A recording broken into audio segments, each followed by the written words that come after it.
We want to take a look back at the roller coaster ride the economy took this past year. Many are wondering how much the Federal Reserve and what's being called the Great Resignation will dictate what the economy looks like next year. So joining me now to break all this down is Yahoo Finance business anchor Alexis Christoforous. Alexis, thanks so much for being with us. Thanks, Phil. Good to be here with you. It's been quite a year in a lot of ways, but for the economy, we'll focus right now. What affected the stock market and the economy the most in 2021? And people's first answer might not necessarily be the right answer here, right? I think you hit it, Phil. You know, a lot of us might think it was the global pandemic that was the biggest threat to this economy and the stock market. But in fact, it was the rapid rise in inflation. We all spent a lot more for just about everything this year, groceries, gas, whether you're in the market for a new car, a home, furniture, you name it, we were paying more for it. And there were several reasons for that. We had the supply chain breakdowns, a tight labor market, and also that burst of consumer spending after those COVID-induced lockdowns were lifted. All of that contributed to a rise of inflation to 6.8%, the highest we've seen, Phil, in 40 years. It was the year the Fed called inflation transient, saying it was going to be temporary. We know by the end of the year they had a change of heart. They now say inflation is going to stick around a little bit longer. And really going into 2022, the questions are, how high will inflation go? How long will it last? And does the Fed have the tools it needs to tame it? So, Alexis, having said that, how did the stock market manage to rally to record highs despite all of the challenges?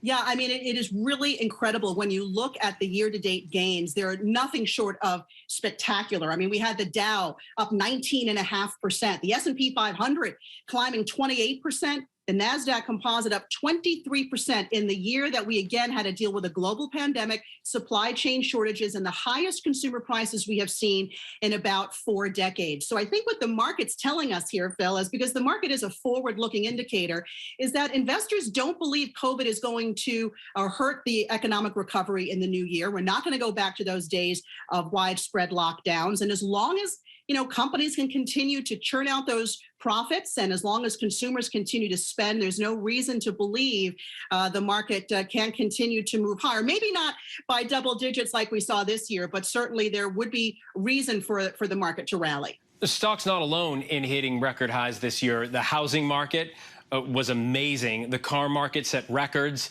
of its own. What caused these record high numbers, and do you expect that to continue into 2022? You know, it was a perfect storm, really, especially for the auto industry, because we saw that a lot of people didn't want to take mass transit during the pandemic. They turned to cars. They went to go buy a new car, but because of a global computer chip shortage, in addition to the pandemic, automakers couldn't get those new cars out. There was a supply issue. So a lot of folks went to the used car market. Well, that just pushed prices into the stratosphere. Can you believe that right now a new car tops $46,000? $46,000. A used car will now run you more than $27,000. So, consumers got hit hard in the auto industry. Coming this year now, we're expecting some of those supply constraints to lessen, but don't expect prices to come down in a meaningful way. The average age of a car on the road right now is about 12 years. If you can stick with your car and maintain it, you might want to wait for prices to come down. And quickly on the housing market, incredible gains here. Prices up 20% in just the past year. The median home price now for an existing home, nearly $354,000. A new home costing more than $416,000. A lot of reasons there. You've got high demand. You've got low inventory, still relatively low mortgage rates. And remember, it costs more now to build a home because lumber, aluminum, steel, all those prices are higher. So home prices may stabilize, auto prices may stabilize in the new year, but don't look for those prices to come down in a meaningful way in 2022. And just quickly before we go, Alexis, another 198,000 people filed new unemployment claims last week. Now, that's obviously a big number, but not huge compared to what we've seen. It suggests, that fast-spreading Omicron variant has yet to trigger one of those big waves of layoffs. Meantime, 2021 has been called the year of the Great Resignation. So what does that mean for the job market coming in 2022?